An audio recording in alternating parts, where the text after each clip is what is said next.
cornfield. He told himself it was wind in the stalks, nothing more. But the sound had shape, and it carried a tune the way a bottle carries a ship. It rose up from the edge of the north field just before midnight, thin and certain, 3 notes first, then a run, then a pause, that felt like a person making room for breath. The night in Story County, Iowa, was the kind that makes a kitchen window into a mirror. He stood with one hand on the sill, the other around a chipped mug, and the whistling kept at it, unafraid to be heard.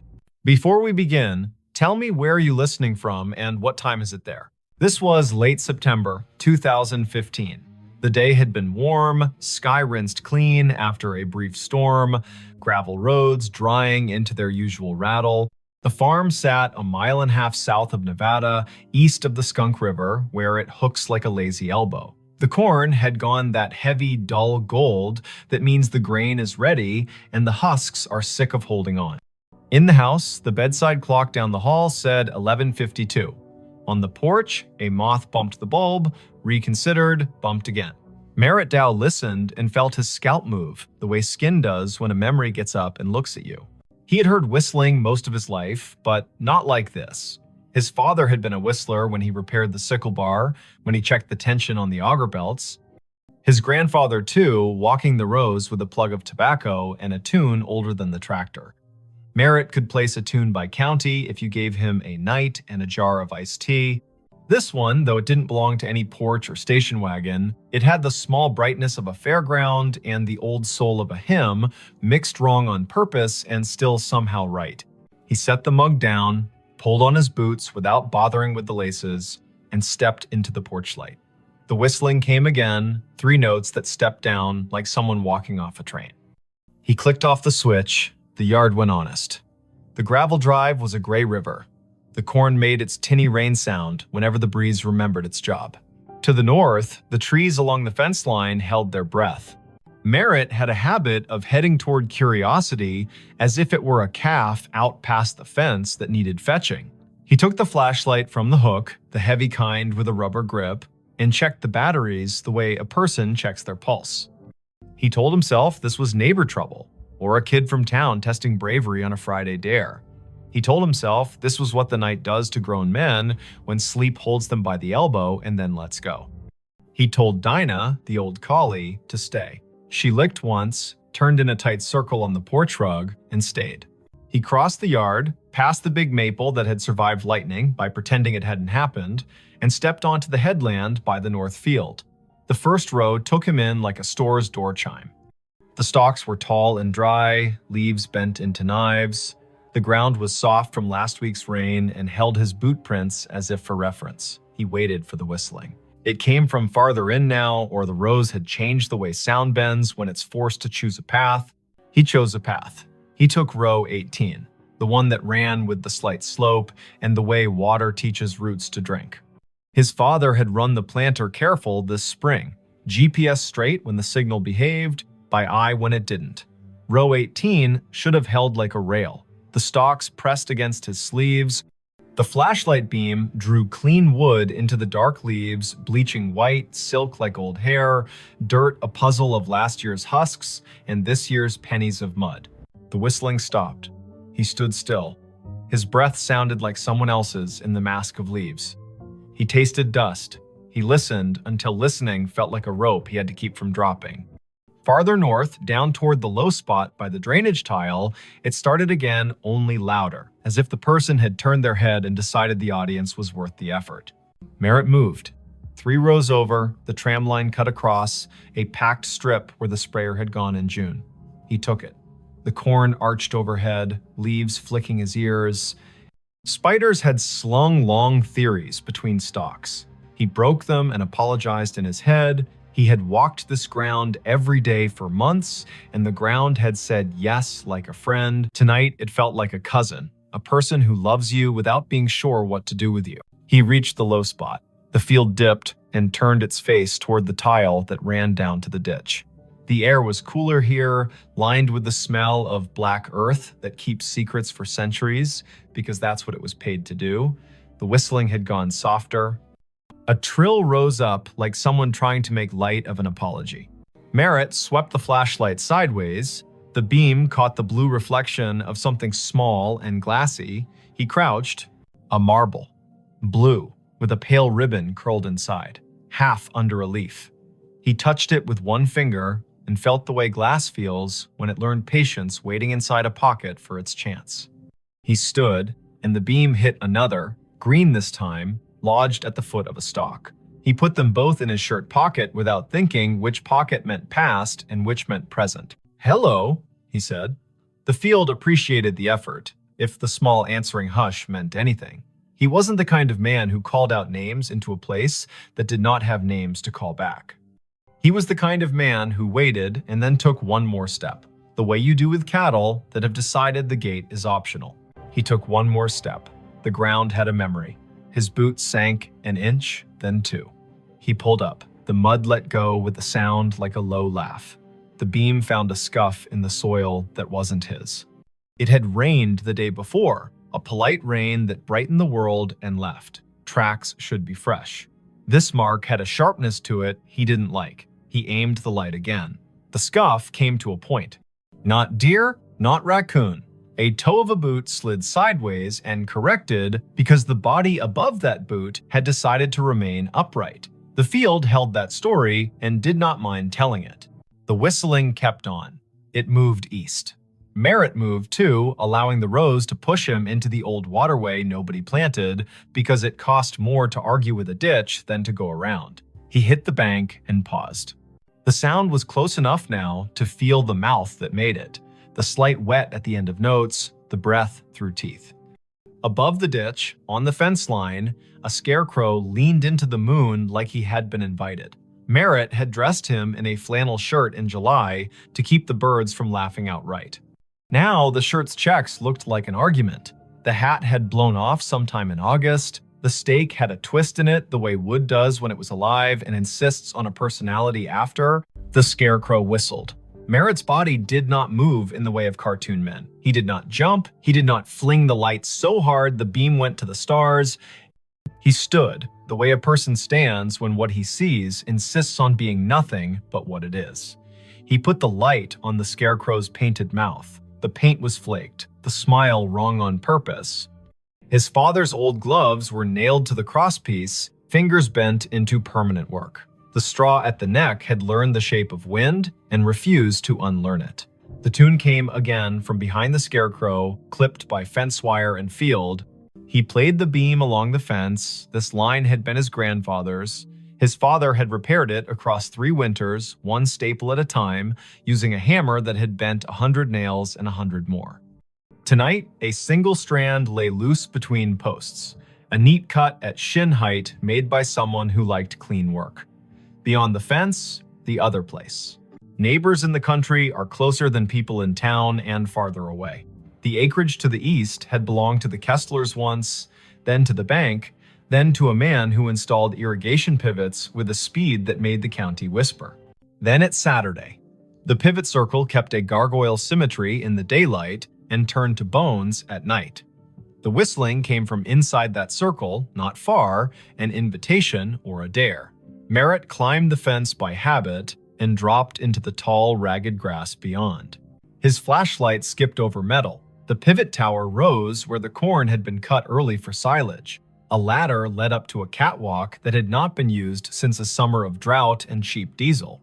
The sky put someone else's stars over everything. Under the ladder sat a cooler the color of a toy, lid askew, ice melted into a cold thought. 2 bottles lay on their sides.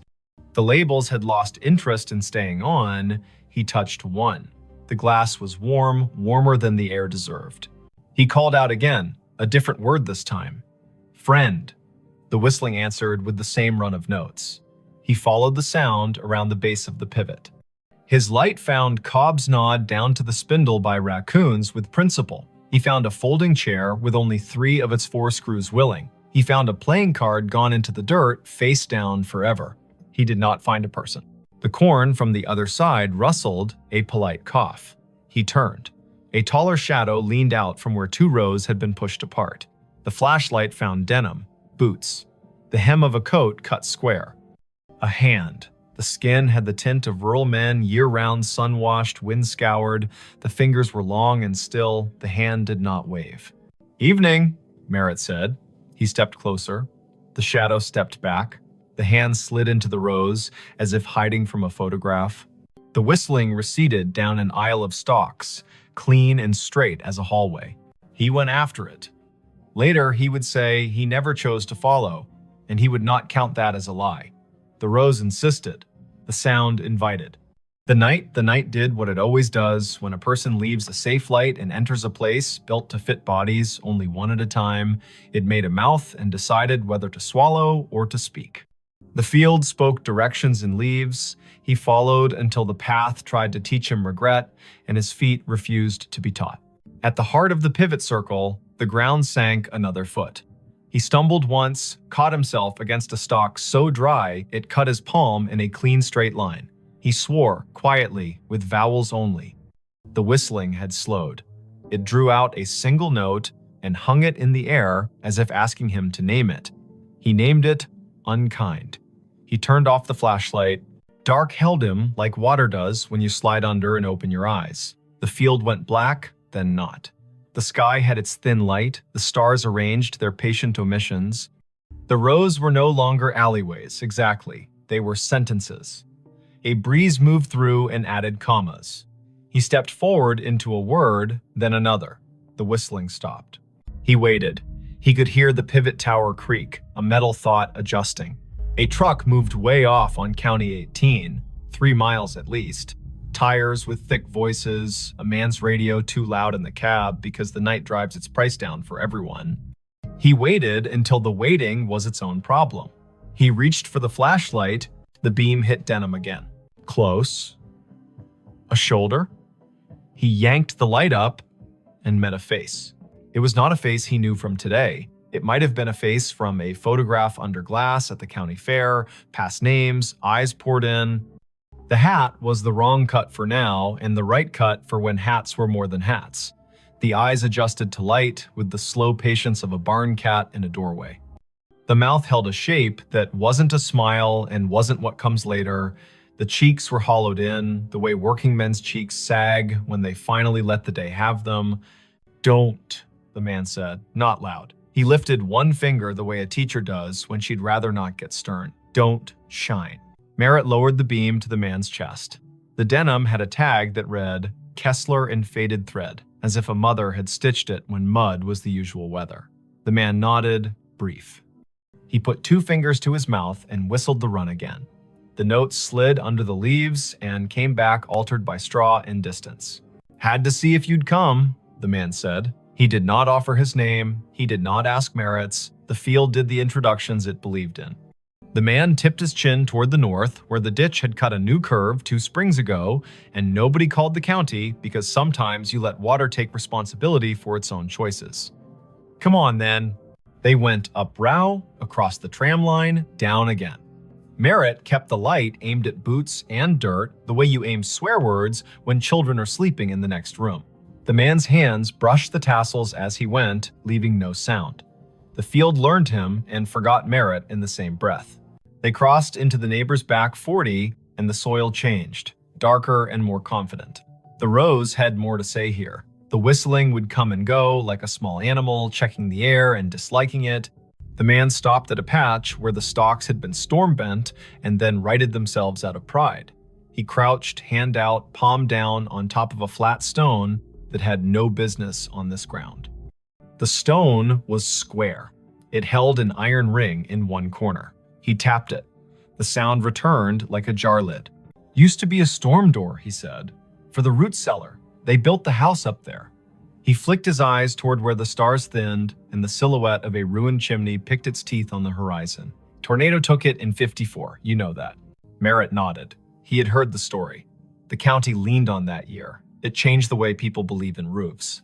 3 days after, the man said, setting his palm to the stone like a pledge, "My brother thought he heard whistling here. We believed him because he was the kind of boy who told the truth, even when it meant he had to walk back and fix something. He followed it. Everybody followed it. Men with boots and women with cakes and ropes and tubs and a feeling of the back of their necks being breathed on. We pulled the stone up, we brought lanterns. It goes under like a snake down there. The cellar does. We didn't find anyone. No boy, no breath. Just apples rolling, because that's what they do when people die. Things keep their job anyway. We closed it back up. Weather put a shoulder on it. And now, he stopped. The whistling came, this time from under their feet. It rose up through the stone like a trick, thin and mean and a little proud, a tune that went square, then wandered off the edge. The iron ring shook against its socket with a burr. Merritt felt the hair along his forearms ask for a vote. Now, the man said, it calls people here when it's time. He put his hand on the ring. I'm tired of it calling people here who are not me. He lifted. It did not rise much. The hinge had rusted itself into religion. The man looked at Merritt, not pleading, exactly, not persuading. He looked like a person offering you the end of a sentence the world has been running too long. Merritt set the flashlight down on its base and got his fingers under the corner. The stone was heavy-hearted, more weight than mass, the kind of weight that comes from being asked to hold back a story. They lifted together. It rose an inch, then two. It settled on a ridge of broken brick. The smell answered before the dark did. Apples, old and bitter, work that had gone on without supervision. Cold earth that had kept promises by crushing them. A draft moved across Merritt's knuckles. It took his body down a list to be sure each part remembered what stand means. The whistling ran up inside the gap and out. It had volume now. It wished it had a throat. It would have stopped if someone had blessed the night right then and said, go on to sleep. No one blessed the night. Merritt and the man held the stone a second longer, then eased it down onto a stick propped like a tired knee. The gap held. The dark inside threw itself at their eyes and bounced back, patient. They did not aim the flashlight in, the man would not have it, and Merritt knew enough to trust someone who belonged to a place this much. They listened instead. The whistling ran its tune twice, then twice again, and each time the final note sagged, as if asking someone to let it lie. Why me? Merritt asked. He wasn't offended by the question. He wanted a reason that could wear a hat. You were the one who heard it honest, the man said. You stayed at the edge of your field as long as you could and still came. Some men run because they want a story to tell about themselves. You came because you wanted to know who to go fetch. Merritt shoved down the part of himself that softened at that. He bent, slid his hand into the gap until his fingertips touched the dirt at the lip. It was cool, the way a basement never loses January. He searched by hand, careful for glass. Nothing but pebbles and the slow grind of last century's lessons. The whistling faltered. It shortened itself and became 3 notes, those 3 notes he had heard at the kitchen window, the 3 his father had bent into the radio between ballgame innings, the 3 his grandfather had used to call a dog that never needed calling. He withdrew his hand and stood. The man had his head down, listening as if his bones were the receiving equipment. He began to hum, not the tune, but a harmony low and uninsistent. The whistling slowed. The cellar air came up wetter than before, fouled for a second by something like breath, and then clean. The whistling stopped. They waited a full minute, then another. Merritt counted, slow, as if a child in a tent had asked him to promise monsters were on vacation. The ground under the stone was a fact again. The man let his harmony stop, the notes settling like a bird on a line, and then choosing not to stay. He knelt and pulled the stick, and the stone met its ledge with a sound like a chest closing. Sometimes, the man said into the calm, it wanted an argument. Sometimes it wanted somebody from back then to say his name and make a promise. It wanted a mother crying on the dirt. It wanted men with rope because rope makes everyone feel helpful. Not tonight. Tonight you came and you didn't carry any of that. You just listened harder than the field wants you to. That's enough. They stood together in the rows until the night got bored with them and went to do what the night does in other places. The pivot sighed and remembered it had bearings, not opinions. The ditch water moved on its way, not fast, not slow, never wrong. A coyote put a sentence into the air and another answered, and both sentences agreed to end where they did. The man tipped the brim of a hat he wasn't wearing and turned back into the corn. His boots made no more sound than a thought that knows its limit. Merritt found his way to his own side of the fence. The cut strand had not healed. Fences need hands. He climbed and dropped into dirt he had paid for with 3.5 decades of rain and frugal Sundays. The scarecrow leaned the same way. His flashlight picked out a nail that had worked proud where a glove met wood. He tapped it back in with the handle, the small sound a hope. On the porch, Dinah lifted her head and thumped her tail twice. He sat on the steps and watched the sky unspool its last thin silk. The clock over the stove in the kitchen read 1:42. A local freight passed through town without asking anyone's opinion. The night had its usual old chair smell. Merritt took the marbles from his pocket and rolled them in his palm. He did not take them in the house. He set them on the porch rail, 2 small moons that decided to belong to weather again. He slept in the chair by the door with the light over the sink left on because he was still old enough to do what his father had done and still young enough to want a reason for it. In the morning, his neighbor from across County 18 pulled into the drive with the casual angle of men who do not use turn signals because everybody already knows where they're going. Otho Vale had the kind of face that had learned to tolerate sunlight and other people's plans. He stepped out, looked toward the north field, then at the porch where the marbles caught the first slant. He paused. "Thought I heard it last night," Otho said, as if they'd been in the same dream and had already agreed on the parts to keep. "I didn't come. I was afraid if I went, I'd bring the wrong thing with me. You go." "I went," Merritt said.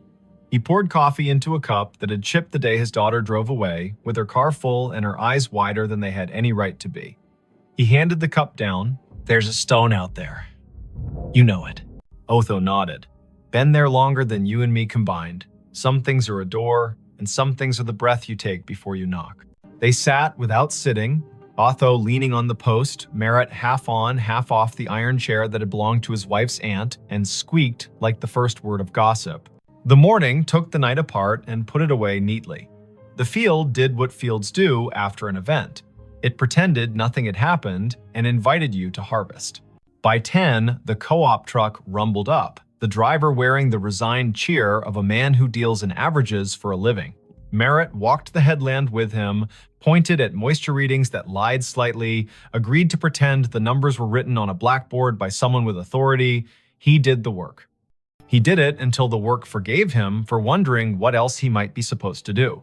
That evening, he repaired the fence where the strand had been cut. He pulled it tight and stapled it with his grandfather's hammer because you use the tools that know your hands. He hammered in 3 staples and left one in his pocket so the fence would remember there is always one more job and it can't get cocky. He checked the pivot base out of courtesy to the machine. He replaced nothing. He spoke to no one. The sky went red behind weather stacked to the west, Kansas doing its job of sending clouds as if on purpose. For a week, the field behaved.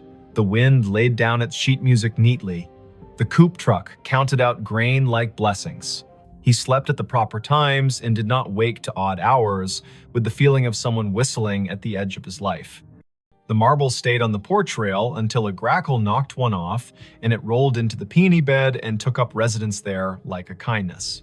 The other slid into the pocket of his jacket and made friends with a nickel and a screw. On the 9th night, just after the 10 o'clock news told its last hurries, he heard the 3 notes again quiet, like acknowledgement, not summons. He walked out to the north edge and stood with his hands in his jacket, listening. The breeze had a bite, the first hard frost would be soon. He unlocked the gate at the lane and left it open for an hour, for no reason at all anyone else would endorse. He closed it again out of habit and walked back slowly, because a person should walk slowly sometimes or the land will feel cheap. He did not go back to the stone unless the sound asked, and it did not. He did, however, leave a small jar on the porch rail next to where the marbles had Saturday. It held nails, the good kind, old, with heads like pennies. Every day when he came home, he put one in his pocket, and every day when he went out after supper, he took one back to the fence line and put it in a coffee can under the scarecrow's torn shirt. Nobody told him to. He liked the weight exchange. He liked that fences need reminding and that the world is not improved by a man who ignores a slack line because his thoughts are more interesting. October reached both hands across the month and pulled. The trucks came and went. The harvest went well enough that he stopped thinking about what could have been if it had rained 4 more afternoons in August. He slept, he woke.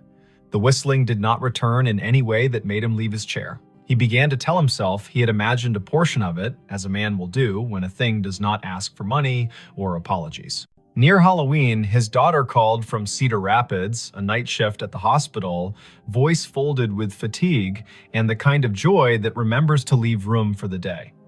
He told her about the fence and the harvest and the brakes squeal on the auger wagon that he had decided to live with until January. He did not tell her about the cellar. He would, maybe, when she brought the little boy down for Thanksgiving and they stood by the ditch and talked about frogs like a miracle. He would, maybe, if the field asked them both. In late November, after the last corn went into the bin and the bin talked in its sleep, the county put on its winter color. The field showed ribs, the ditch showed its honest bottom. The wind took one of the scarecrow's gloves, and Merritt did not replace it because some things are beautiful at half done. He walked every line of his ground one afternoon with the sun low and the temperature willing. At the fence, by the pivot circle, under the coffee can where he had been giving the fence its nails, he found a small thing. A train ticket for a child, maybe, not used, edges scrolled by, damp and patience. The print read, Nevada to Ames, 2 bits. He turned it over. On the back, someone had written 3 notes the way some people know and others never will, little ovals marching up and down a ladder of lines. The ink had migrated slightly into the paper, the way memories do in older heads. He put the ticket in his pocket with the nickel and the screw and the marble that had refused the peony bed. He looked toward the stone without moving his face much, because a person does not want to give a field reason to brag. He said thank you into his jacket as if the cloth were a helper. He walked home. Winter did what it does. It scoured the county down to the essentials. It made the roads into suggestions and the kitchen into a chapel. It put the sound of the furnace into his bones and the number of snow shovels in the garage into a bigger argument than necessary. The whistling came once or twice in a blow that turned the mailbox into a hooded thing, and when it did, he stood at the window and let it be. The way you let a neighbor sing one verse of a song you only half like because he is your neighbor, and you hope the reverse is also true. When spring returned, hesitant and then reckless, he walked out to the stone once in daylight. He stood there like a person does when he's about to open a letter he has already read. He put his hand on the iron ring, and the ring chose not to move. He felt only cool metal and the idea of a door. He said the name of the boy he thought must have once practiced whistling there, not loud, not soft. He thanked the man with the Kessler tag for nothing and for everything. He went home and planted, because that is the part of the story a farm writes to remind itself the ending belongs to the ground and the beginning belongs to the same. If you ever hear 3 notes carry clean from a field at midnight, and you are the kind of person who can tell the difference between wind and a message, remember this. The first step into the rose is a promise. Don't make it if you intend to perform yourself for the dark. Bring only your boots, your breath, and your willingness to be the person who will go fetch, not the person who will tell about fetching. Don't shine your light straight into old places unless someone who belongs to them asks you to. Lay your hand flat on what needs closing. When a tune that has wandered too long finds its last note, let it. When a door that has been heavy learns again how to rest, do not hire that door for different work. There are states where cornfields wear their ghosts like belts. There are ditches whose water knows the names people set into it. There are stones that have been held down by weather and held up by stories. There are men who can whistle and men who cannot, and both kinds do well if they listen. And sometimes, in a county that owes as much to wind as to family, a man with a flashlight and an old dog asleep on the porch will follow a tune into the rose and come back, having left something that doesn't need his hands anymore. When he sits down again, the chair will squeak in the key the field prefers. The kitchen clock will softly argue with the refrigerator about seconds. The night will soften him on its slow wheel. The next day, someone will wave on County 18 without lifting a hand, and the answer will come back exactly right. And somewhere beyond the line where 2 quarters meet under a fence, a stone will find it easier to be a stone because 2 men lifted it once, together, and then set it down the way the land asked. The hotel room that prints receipts at 17 amperes. M.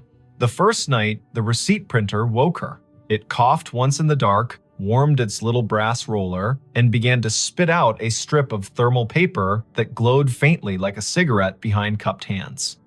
The room clock said 2:17 in pale blue digits. Vesper Klein lay very still in bed 5B at the Scissortail Hotel, a brick-walled midtown remnant on North Boston Avenue in Tulsa, Oklahoma, and listened to the tiny buzz and chirp as the machine printed, paused, and printed again, as if it were resuming a conversation it had been having without her for years. Before we begin, tell me where are you listening from and what time is it there? She had checked in late after a client dinner that went long on promises and light on dessert. The year was 2019, early November. The air outside clean after a narrow band of rain slid through, and the sidewalks shone like varnished stage floors. Vesper was 33, a freelance systems tech who patched networks for small hotels that couldn't afford to be down and couldn't afford to hire someone full-time. She traveled with a canvas tool roll, a spare router, a zippered pouch of adapters that looked like a magician's deck, and a mug with a hairline crack she liked to think of as its signature. The Scissortail was her kind of place. A lobby with a brass bell that had learned restraint, a front desk shelf of paperback mysteries for the taking, a night auditor who watched the door like a friend watches a house while you're out of town. He'd been the one to hand her the keycard and the 2-page Wi-Fi map, Quill Penner, printed on a plastic badge, as if the name might be borrowed for the night. Night auditors aren't chatty by design, but Quill had leaned forward when she asked for the room farthest from the elevator. He'd said 5B is quiet most of the time, then paused, weighing whether to add something. He didn't. He pointed at the coffee station and said, "The cinnamon packets are the good ones." The printer sat on the desk under the window, small and stubborn, the kind of ticket machine you see in diners and old theaters. No USB cable trailed from it, which made Vesper grin in the dark because devices without visible leashes are both a challenge and a dare. The narrow receipt paper advanced in 2-inch bursts. The room smelled faintly of dust and citrus, the ghost of cleaning solution, and something else warm plastic maybe, or the metallic tang of heat on a coil. She slid out of bed, toes finding the rug, shoulders remembering every winter morning she had reached for her hoodie before her thoughts. The window showed a slice of downtown in sodium yellow, a parked truck with a tarp that breathed a little in the wind, a streetlight haloed just enough to be kind. She stood over the printer and watched it work. The top of the fresh strip read guest ledger at the margin, then a line of text that made her blink.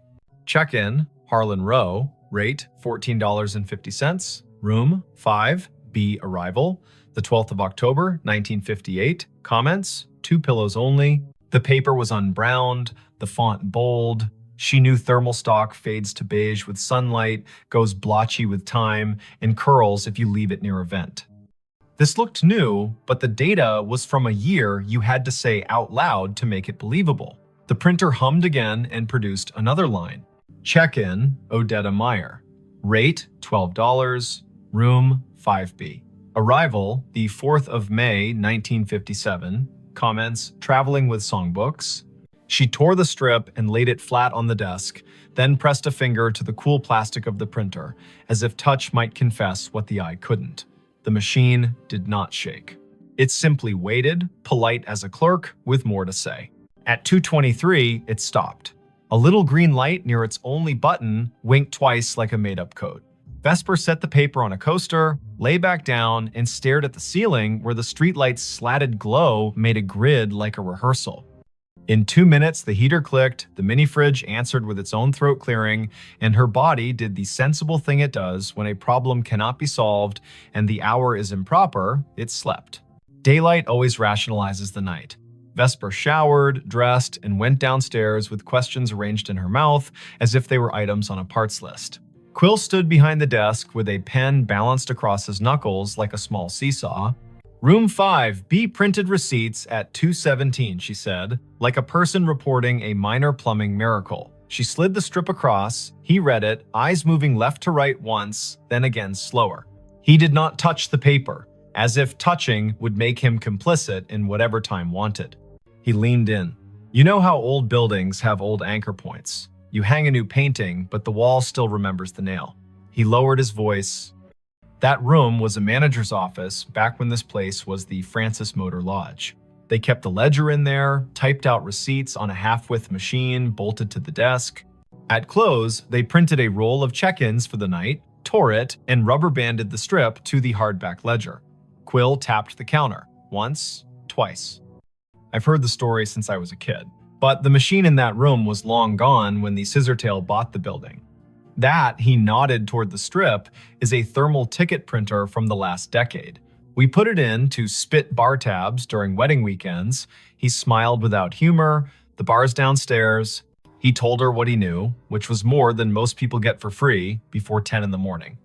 2 nights a month, irregular but stubborn, the printer in 5B came alive at 2:17 and printed names from when the room was an office, and the office took cash, and the cash came with a handshake, and sometimes a song.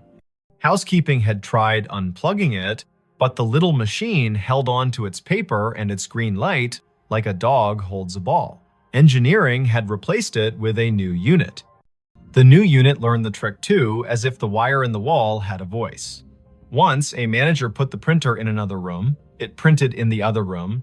At 2:17, Vesper asked the question an auditor would ask, "Why 2:17?" Quill lifted a shoulder. Night audit on the old system rolled at 2. The manager, a woman named Adelaine Merritt, he wrote in her diary, he gestured toward the wall where black and white photos of the old Francis hung in frames.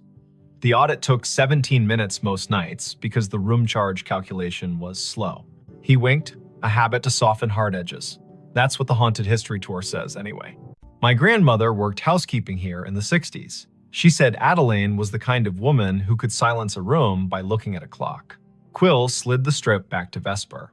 I don't put much stock in anything that prints on its own. But I don't stay in 5B either. She laughed, but softly. I'm the right kind of superstitious, she said.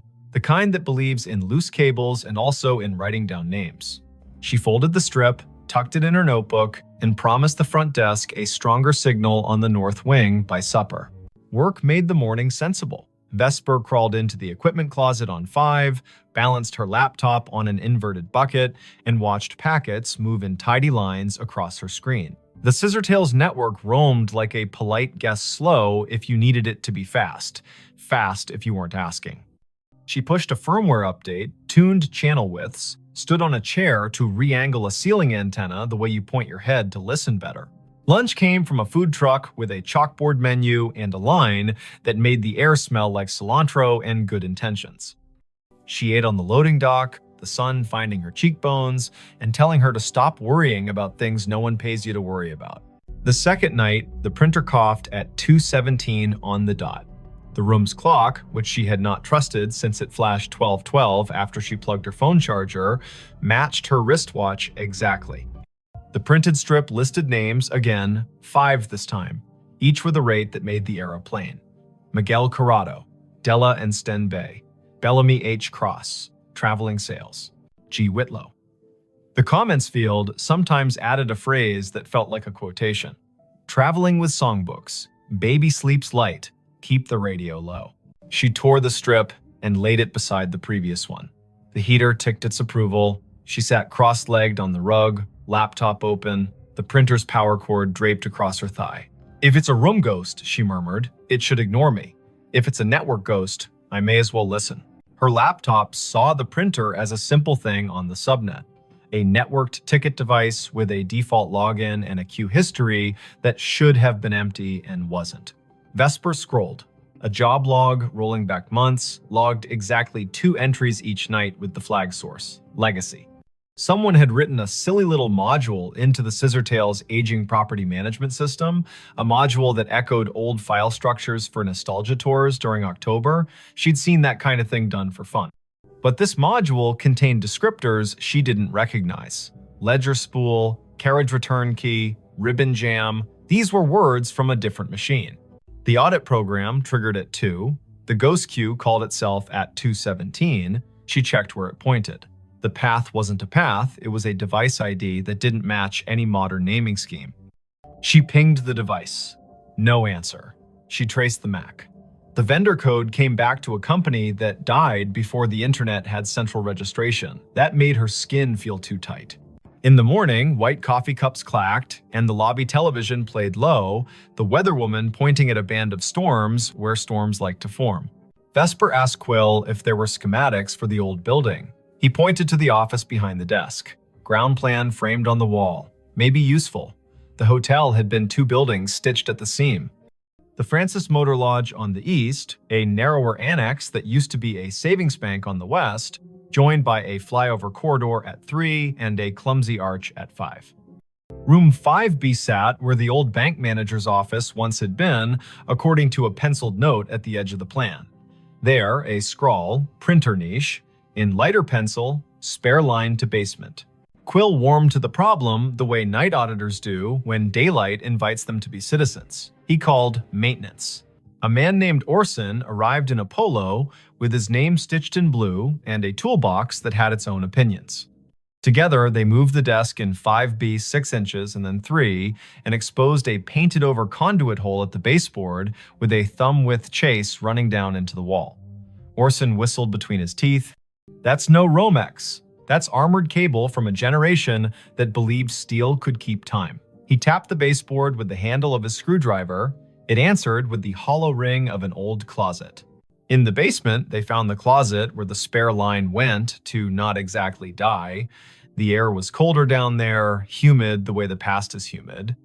A metal cabinet stood against the wall, padlocked, a gray panel humming like a neighbor practicing scales. Orson tested the lock with a pick he swore he hadn't lost. The door swung open. Inside, another little printer sat, twin to the one upstairs, its power indicator dark, its paper roll neat as a submitted term paper. A thin cable ran from a bracket down into a conduit box with 2 stories to tell. One was modern CAT cable, patched to the scissortails switch. The other looked like fabric-insulated wire on lead. Orson touched it with reverence and withdrew his hand. "You shouldn't be alive," he murmured to the box. Then he turned to Vesper. "Want me to pull the breaker for this room tonight at 2:15? See if it stops." She shook her head before she quite knew why. The motion felt rude. "Let me listen once more," she said. "Then, if it's a loop, we cut it." The third night, nothing is supposed to happen. Patterns prefer 3 as a way to make you distrust them. Vesper made tea in the room kettle with the cinnamon packet Quill had sworn by. She texted her brother a photo of the printer and a caption that read, "Haunted Bar Bill." And he sent back the shrug emoji that meant, "I love you, but weirdness is your brand." At 2:17, the printer began, but this time the sound rode a breath of air cold enough to raise her arm's small hairs. She stood close enough for the paper to curl against her knuckles and read each line as it arrived. Check-in, Adelaine Merritt. Rate, comp, room, 5B. Arrival, the 12th of October, 1958. Comments, night audit. She reached for the strip and her fingers trembled, mildly, like a person handed the microphone at a small funeral. The machine whirred without printing for a count of 6, then resumed, the font just a touch lighter. Check-in, Quince Palmer. Rate, $9.50. Room, 309. Arrival, the 12th of October, 1958. Comments, meeting at dawn. The room held its usual choir, fridge, heater, hallway, ice machine. 2 turns down, but behind it all, she heard a soft clicking. Not printer, not clock. Keys. The slow press and release of typewriter keys. Somewhere not in the room and not far enough away. She froze, because freezing is a way of letting more senses work. Her body made itself a listening instrument. The keys whispered. Again, 3 strokes. Pause. 2. The printer spit a final line. End of ledger. Prepared by A. Merritt. Time, 2:17 amperes, M. Vesper did what the body asks. She sat on the bed with the strip in her lap and waited for her breath to level. It did.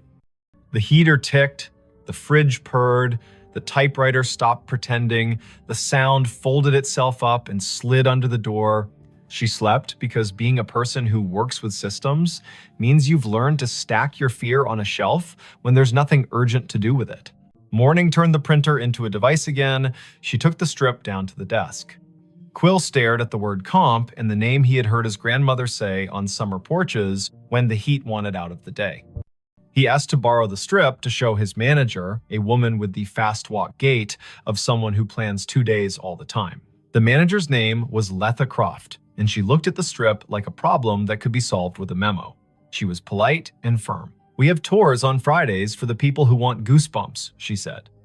"We prefer to keep the goosebumps from rewriting our Google reviews." Vesper smiled, a tight little smile that said, "I won't post, I don't do that work, I just want to know what the wire knows." Letha sighed. The Scissor Tale was a college internship that never ended for her. The building was her thesis. She pointed at the framed photo behind the desk. Adelaine Merritt, hair pinned like a decision, stood at a wooden desk the size of a Buick, hand on a ledger book, face turned to a camera that had learned to respect her. The caption read, "Francis Motor Lodge, C1959, Night Manager." Letha lowered her voice. Family lore says Adelaine died at her desk in 2003 after the building had been empty 6 years because she refused to move a box when the bank wanted it. The family had the key to the back door from the old days. She snuck in sometimes to straighten things that did not require her. A neighbor saw her light. By the time anyone checked, the coffee had gone cold and she'd written the date on a yellow legal pad with a line under it, like an anchor. I don't know if the story is true. I do know names have a way of using rooms until you say them out loud and then they rest. That afternoon, Vesper sat on the floor of 5B with her laptop and a coil of patience. She sniffed the packets between server and printer and saw the little ghost job present a string of bytes at 2 minutes past 2, announce itself as ready at 2:16, and request the queue at 2:17 with a line that included a date spelled in words, not numbers. October 12. She set a capture to record it tonight. She did not know what she would do with the proof, but the act of capturing felt like putting a box around a wild thing without requesting its death. The fourth night, she did not sleep. At 2:16, the room gathered itself. At 2:17, the printer began. The first name landed like a quiet gavel, Harlan Rowe. Again, as if the ledger wanted to list the set that belonged with the date, as if the building had a playlist for that night and needed it to end correctly. The second name, Odetta Meyer. The third, Quince Palmer. The machine word, then it printed a line that wasn't a line she understood. Checkout, A. Merritt. Time, 2:17 amperes. M. Balance, $0. Drawer, locked. The room changed temperature by a needle's width. The way a body registers changes a thermostat does not. The typewriter sound returned, louder, as if the keys had moved closer, as if someone had rolled the desk chair to the doorway. Vesper stood. The bathroom light made a rectangle on the carpet. She turned it off and let the room be only the room. In the dark, a kind of courtesy arrived. She spoke to the space like a person speaks to a skittish animal. "I hear you," she said softly. "I see what you print. If you're finishing something, finish. If you need a witness, I'm here." The keys worked once, gently. The printer fed a final inch and stopped. The heater clicked off as if called on. The fridge made a small, delighted sound, the way fridges do when they extract a victory from physics. Vesper lay down slowly, like a person trying not to wake a toddler, and watched the window make a square on the wall. She did not sleep much. She did not feel punished by that. On Friday, Quill called his grandmother. She came in with a smile that wore 80 years as if they were a favorite cardigan. Her name was Thalia Penner. She had hands that did hair buns right the first time and eyes that counted change without looking. She stood in 5B and curtsied to the air, lightly, like a joke only the past finds funny. She pointed at the baseboard where the printer niche had been long before this printer knew it was one. And she told a story the way people in the middle of the country tell them, in straight lines, with pauses for the parts that don't quite behave. Back when the Francis was a stop on the oilfield run, she said, Adelaine kept books for men who couldn't read receipts and kept rooms for women who didn't need to be asked why they traveled alone. She printed the audit every night, tore the strip, tucked it under the ledger ribbon, and locked the drawer. Her niece said she was proud of how long she could do the math in her headroom tax, city tax, discount for the flood man whose boots never dried. When the hotel closed in 1997, Adelaine kept a key. In 2003, she came in one last time to make the numbers even. She wrote the date, she drew a line. She put her hand to her chest like she was looking for a pen and fell as neat as folding a shirt. The firemen took 10 minutes to arrive. I put flowers on the door, and then the bank put a new lock on the door, and then time put dust on the lock and years on us all. Thalia reached out and touched the printer as if it were the hem of a dress in a department store window. Adelaine believed in drawers that closed, she said. It sounds like over again at 2:17, she gets to do that part, finish the roll, tuck it in, say goodnight to accounts. She is the kind of woman who would find that worth doing. Vesper spent Saturday building a workaround that no manager had asked for and no ghost could be fooled by. She pre-programmed a rule in the printer's network profile. At 2:16, the device would capture its own print job to a text buffer and email it to a special address she made for the Scissortail historian. Proof for people, paper for the room. At 2:15, she and Orson stood in the basement closet like two burglars having second thoughts. Orson touched the breaker switch. He looked at her. She did not nod. He did not flip it. Upstairs in 5B, the printer coughed, purred, and worked. Down here, the old gray panel vibrated, soft as sleep. At 2:20, Vesper's email pinged her phone with a single message. Subject, ledger. Body, 3 lines. Names, rates, the comp, the sign-off. Prepared by A. Merritt. Time, 2:17 amperes. M. She did not sleep that night. She didn't mind. She lay on the bed, hands behind her head, and watched the room recede from what rooms are in daylight containers, shelves, angles, and become what rooms are when you let them be churches. Limits, repetition, silence between notes. She thought about drawers, about the way her work was mostly closing things in the right order so strangers could open them and recognize what they saw. About how a hotel is a machine for forgiving you for not being home. On Sunday, she checked out. She left a thank you envelope at the desk with Quill's name written in neat engineer's block. In it, a printout of the email rule and a small drawing she'd made of the baseboard hole with an arrow labeled here, "The wire remembers." Quill held the envelope like it might be heavier than it was. Letha met her at the door. "I can't exactly put this in a maintenance request," she said, meaning the week Vesper had just spent listening to a machine be more honest than any of them owed their jobs. "But I can tell you what we can do. We can frame a copy of your email in the staff room and call it the drawer letter. We can show it to anyone who works past midnight and forgets that ending is a kindness. We cannot run a Halloween promo in 5B because some stories don't belong to customers. We cannot unplug the thing that works for someone who isn't here anymore." Vesper smiled. That's more than most places do for the living. She drove out of Tulsa with the radio off, south, then east, then north again, the planes rolling around her like a low lullaby. She stopped at a gas station where the coffee was too strong and therefore perfect. She called her brother to tell him a story with no real twist and therefore true. She didn't say the name of the printer because sometimes a tool deserves privacy. She didn't say the name of the woman who closed drawers because she had said it enough. She didn't say 2:17 because she had learned to say it in her head as a kind of vow to be kind to the people who work at that hour. Months later, back in Tulsa for a different job in a different building, she walked past the Scissortail one evening just before Christmas when the lobby held a neighbor party.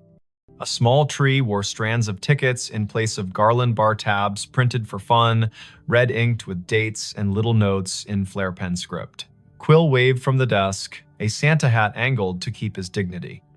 Letha stood by the fireplace talking to a city inspector whose expression said he had learned to sleep at last.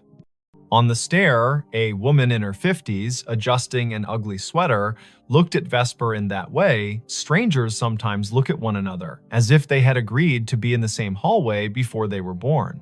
Vesper stopped in for a minute. She drank cider from a paper cup. She left before anyone could ask for a funny story with a good ending. She slept at a chain hotel by the interstate where the printer in the lobby spat bills for bottled water and where midnight meant nothing in particular. At 2:17, she woke and smiled at the ceiling, not because any machine had called to her, but because she had trained her body to stand witness for a time that belongs to other people. She poured water into a glass and listened to the small sound it made when it met the bottom, hollow turning to full. She said the name she had been given as if returning a borrowed book. She slept again.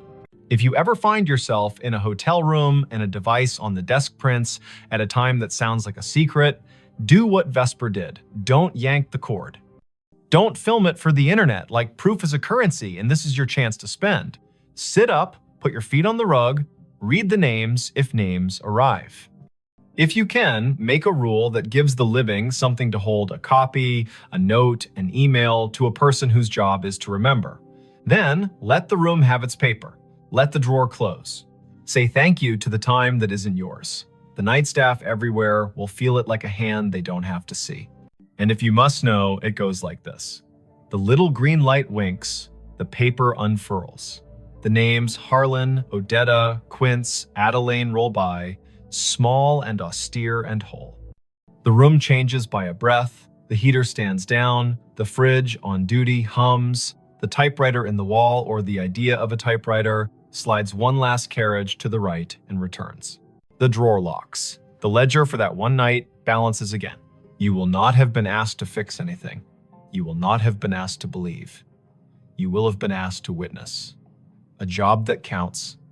When dawn smears light along the window, when the city yawns and rolls, when the night auditor hands the keys back to daytime and goes home to sleep in a room with a plant that knows their voice, you will have been part of the smooth that makes this complicated world possible.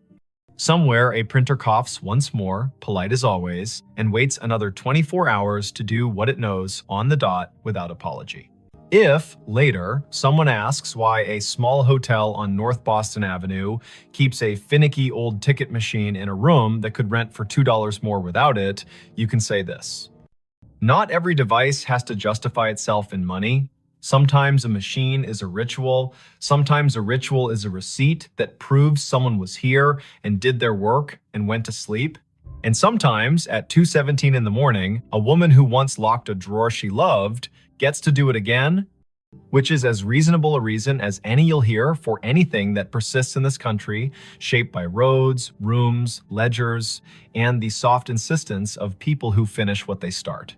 The call came in on a Tuesday at 4:32 in the afternoon, late October. The sun already sliding behind the Blue Ridge, so the hollows of Shenandoah darkened early. Ranger Aislinn Keats was parked at mile marker 47 of Skyline Drive, just north of the Rapidan turnoff, a paper cup of station coffee cooling in the cup holder, and her radio tuned to the quiet channel they used for backcountry check-ins. The speaker breathed. Static arranged itself into a voice that did not sound like any of her crew. Before we begin, tell me, where are you listening from, and what time is it there? Aislinn turned the volume wheel a notch. Out the windshield, the ridge was drawn in crosshatch, oaks and hickories going copper, the sky a pale thing you could scratch with your nail. The voice came again, precise, as if it were reading off a card. Fox Hollow base to any unit on the east slope, child missing, male, age 8, name Harlan Whitcomb, last seen near the Old Stone Spring House above Corbin Run, weather degenerating, Hurricane Hazel expected to push in, winds rising, request all available, time is 16:30, October 14, 1954. The radio clicked off into snow. Then, faintly, the same message, identical down to the breath before the name. Aislinn stared at the handset. Their base was called Piney River Dispatch. Their tower names were Pinnacles and Hazeltop and Big Meadows.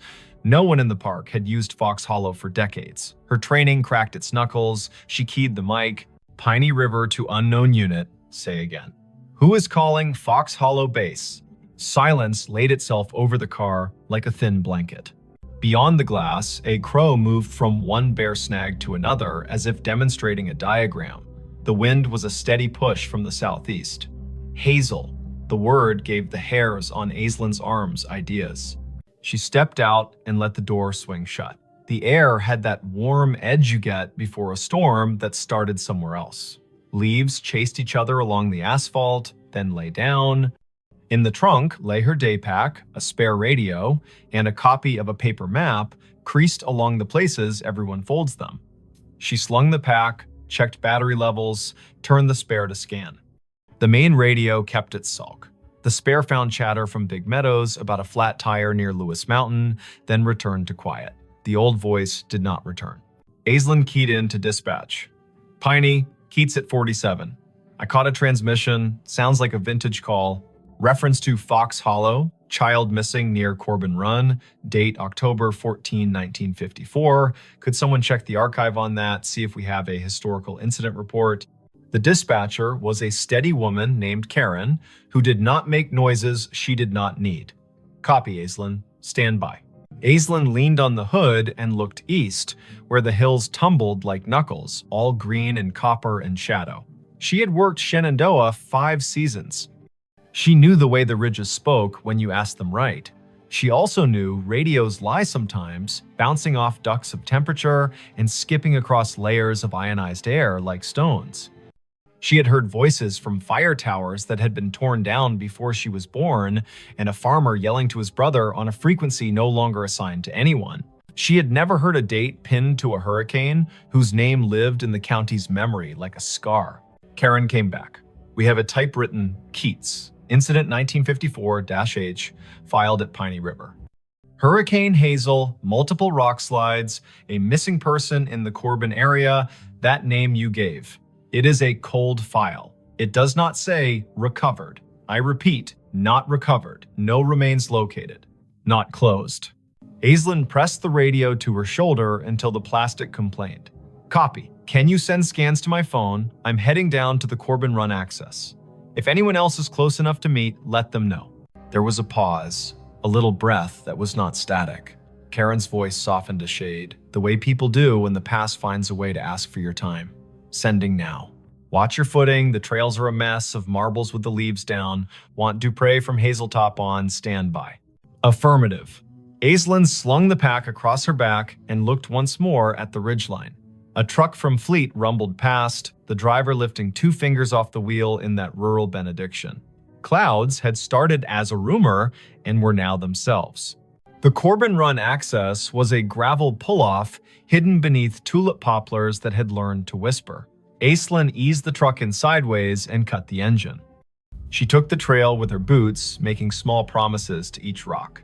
The stream voiced itself down the hollow knit of last week's rain and this afternoon's melt of a single stubborn snowpatch in a shadow under a ledge. The map told the story of the lower springhouse, a square of stones where water had been convinced to behave. Above it, a ledge with a scatter of quartz chips, the leftovers of older hands doing older work. Aislinn kept an ear on her radio and the other on the creek. She caught the place where trail forgets itself and becomes deer. She found the old springhouse, its stones asking to be counted. She touched the edge of the low wall with the kind of gentleness reserved for quilts and engines. She did not say the boy's name. The afternoon pulled its shoulders in. The radio breathed again. Same cadence, same careful voice. Fox Hollow base to any unit on the east slope. Child missing. Harlan Whitcomb. Last seen near Stone Spring House above Corbin Run. Weather degenerating. Request all available. Time is 16:30. October 14, 1954. Aislinn shivered in the warm air. Her eyes went to the spring house and its square of shadow. She moved the beam of her headlamp across the stones, not because she expected to see anything, but because light can sometimes rewrite a sentence the land is trying to say. The beam found a length of rust, half buried in the moss, along the back of the foundation, thin as a butter knife, with a clip and a circle at one end. She crouched. A whistle. Army surplus, by the look of it. She teased it free, the moss unwilling to let it go. The metal had pitted and softened into a river-colored thing. She wiped it once against her sleeve, then regretted the act. Her radio clicked and made a sound she had not heard in years. A squelch from another era. Karen came back on. Keats. Dupre is on the way from Hazeltop Tower, 20 minutes if the drive is kind. Archives show the boy was last seen by his father near the spring house, yes. The father left him to fetch his jacket from the car. Weather shifted, heavy gust pushed through, child gone when he returned.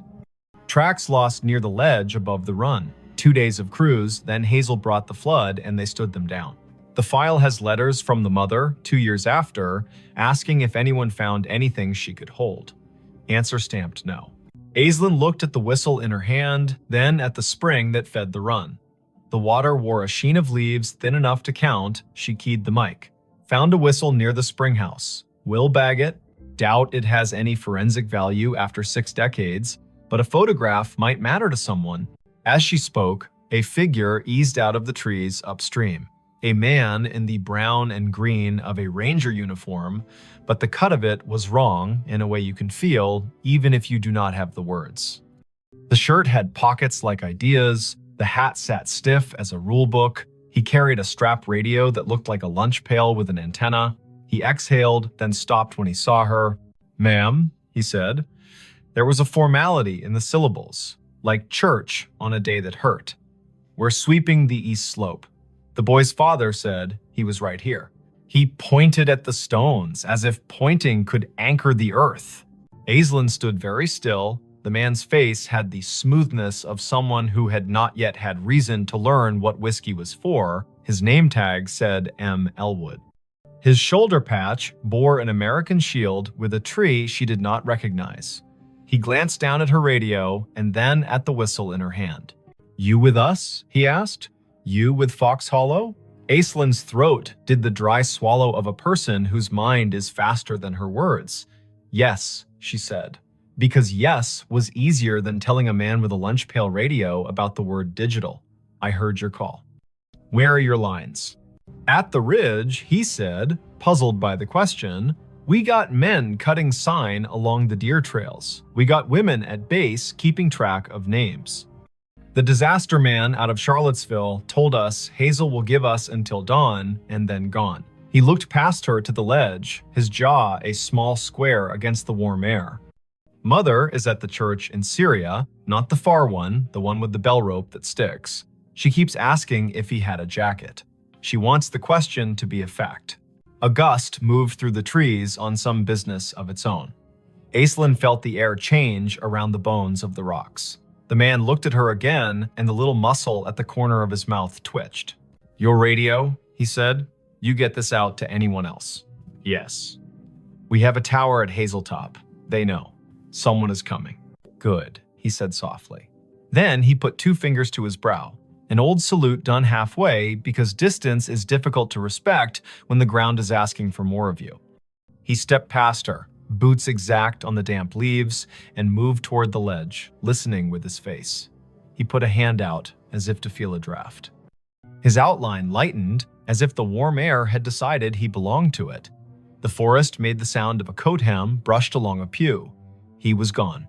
Aislinn stood, her hands empty now that the whistle had weight inside a bag. She did not call after him because naming a thing makes it pick a room and leave all the others. She climbed the slope above the spring house, careful, testing each foot. The ground showed her where it had let go before. The soil had slumped sometime between 1954 and now a scar that trees had tried to stitch. She scoped along the edge and thought about the father leaving for a jacket, a boy with a whistle and a spring that talks even when wind tells it not to. Dupre's SUV nosed into the pull-off as the last of the light left, and the storm made its speech. Jericho Dupre had shoulders like a doorframe and a way of stepping onto ground as if asking permission. He carried 2 headlamps and a calm that turned wind into a task rather than a threat. "You heard it too," he said, by way of greeting. "I did, twice. Then it came again down at the spring house. I found this." She held up the bag. The whistle swung on its string, dull as an old firmament. He took the bag and looked as if it could tell him how to think. He listened. The wind pushed down the hollow. The radio hissed, then thought better of it. He nodded at the ledge. "If it were mine to write," he said, "I would say, slip." The file says gusty before Hazel. A child with a small sense of infinity walks the line twice to see if the sound changes along the water. It does. He steps where the deer stepped, and the hill remembers it owes the river a favor. Aislinn told him about the ranger with the lunch pail radio. Jericho had been in the park long enough to have a story for everything and to respect none of them fully. Fox Hollow was an unofficial name for the old maintenance yard near Syria in the 50s. He said, the way a person does when they are agreeing with the possibility of a ghost to be polite. There is a cinder pad there with the marks of 4 posts, like a tower. The radios would have been handsets the size of a Bible that could make clouds sound like news. People back then wrote reports thick with nouns. They did not trust adjectives unless a man had bled. He held the bag with the whistle for an extra breath. He set it in his crew pocket. They searched until rain made the ground decide to be a different kind of ground. In light from their headlamps, the trees stood at attention, counseling caution. They ran a short line grid above the ledge, more to be able to say they had used the dark well than because they expected the earth to give up a long-ago truth for free. At 9, the radios called them home before the lightning made the argument personal. Karen met Aislinn at the office with a printout. The file had been scanned, crooked, and the edges were black, where the copier had tried to keep history from fraying. The incident commander's name was printed in a firm hand, M. Elwood. A note in the margin had been added later in pencil. Mother moved to Luray in '67, father deceased, no closure letter sent. The pencil note was signed with a small initial A and a dot. Aislinn slept at the bunkhouse with the radio on her nightstand like a dog. She dreamed that paper flapped along a clothesline strung between trees, and she walked the line, reading every letter, her feet lined up on the rocks of the run, the paper turning to leaves as she read. At 3 in the morning, she woke to the noise a storm makes when it finally accepts its job. The world beyond the window went white, then black, then white again. She turned the volume down to half. She watched the rain write gloss on the sill. The radio stayed quiet. At 10, the day pulled itself together into rags. Aislinn drove down to Luray to a blue house where the porch had a swing, and the swing had 2 cushions that had learned how to be rain. She had a name from the file and a phone number that still worked, to her surprise. A woman in her 80s opened the door with the careful welcome reserved for officials who might be good news or could be kind even if they were not. "I am Aislinn Keats," she said, ranger with Shenandoah. "I am here because a storm pulled a thread and we saw where it ran." The woman corrected her posture and straightened the collar of her cardigan as if a story would take her picture. "My name is Tilda Whitcomb," she said. "We did not know how to leave him there, so we stayed. I have a loaf of banana bread that forgot the raisins on purpose if you are the kind of visitor who does not mind crumbs." Aislinn sat at a round table so clean it looked like a rule. The banana bread was honest, the tea was strong. Tilda put her hand on the tablecloth and kept it there as if the cloth would be steadier if it knew she was not going anywhere. She said the name Harlan like a stake you drive into ground so the tent knows where to stand. "He whistled 3 notes, Tilda said.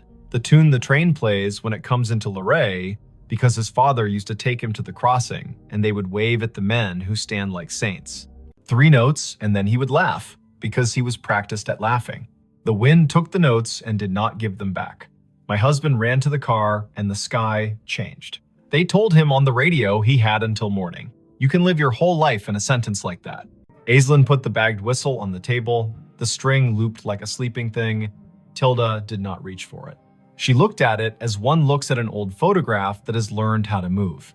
"I did not get a letter," she said, and smiled small to prove she was not accusing. "I understand how papers behave. I was a clerk before my hands forgot to love the carbon paper. I suppose I wrote a letter in my head every day for 2 years. Then I stopped asking out loud. You cannot keep asking the same question without turning into a different person." The whistle sat, silent, older than most of the kitchen. Tilda looked out the window, and the window looked back. A red cardinal landed on the feeder and told everyone, rudely, that it had arrived. Tilda laughed at the bird, and the laugh made her look like a photograph of herself. Aislinn asked about the ranger named Elwood. Tilda's eyes softened. "Martin Elwood went to our church," she said. "He was the kind of man who knocked on the door with his hat in both hands. He brought us a bag of oranges at Christmas and apologized as if the oranges had failed to be children. He wrote the report because that is what he could do, and he built a cinder block box for the tower that was not a tower, and then he got quiet, like men do, when they find out the world can keep a thing from them and they still have to go to work. Back in the truck, Aislinn let the radio hum. Big Meadows asked Pinnacles to send a set of cones to mile marker 62. A bear stared down a minivan with an intensity that made the parents breathe like swimmers. Life had resumed its insistence. She turned the truck toward the old maintenance yard near Syria, the one Jericho half remembered as a place with 4 posts and a name more rumor than rule. There was a cinder pad there for sure, now half invaded by chickweed and ambition. Someone had collected beer cans along the edge and arranged them by brand into a timeline. Aislinn walked the perimeter and crouched at a corner where the concrete had spalled enough to show a rebar smile. She brushed the dirt aside with one hand. A penny lay there. The year was 1954. She laughed, because a park and a story will sometimes give you too many symbols and you have to choose which to be corny about. The wind rose toward evening.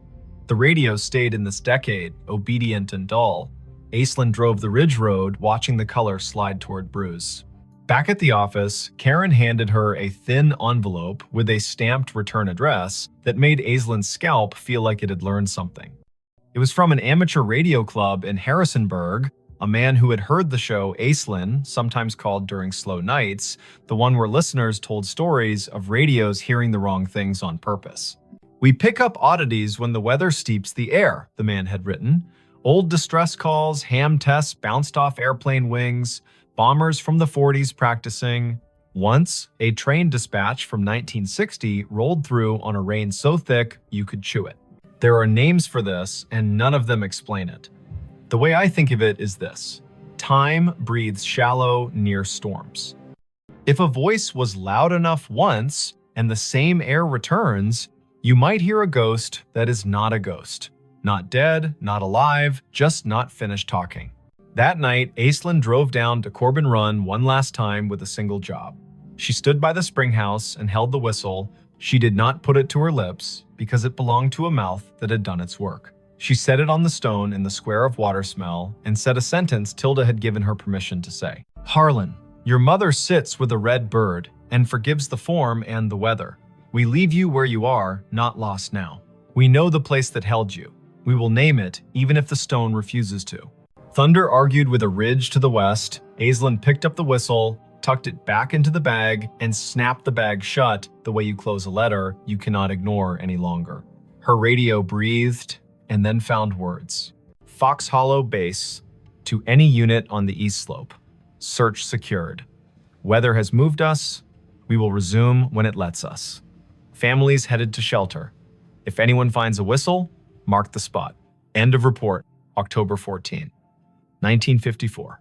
Aislinn lifted the handset to her mouth and did not speak. The silence she chose felt like respect, not fear. She held the radio until the voice faded into the music of rain. Then she climbed the hill back to the truck. The park wrote its own ending. Winter stripped the ridge to bones. Spring came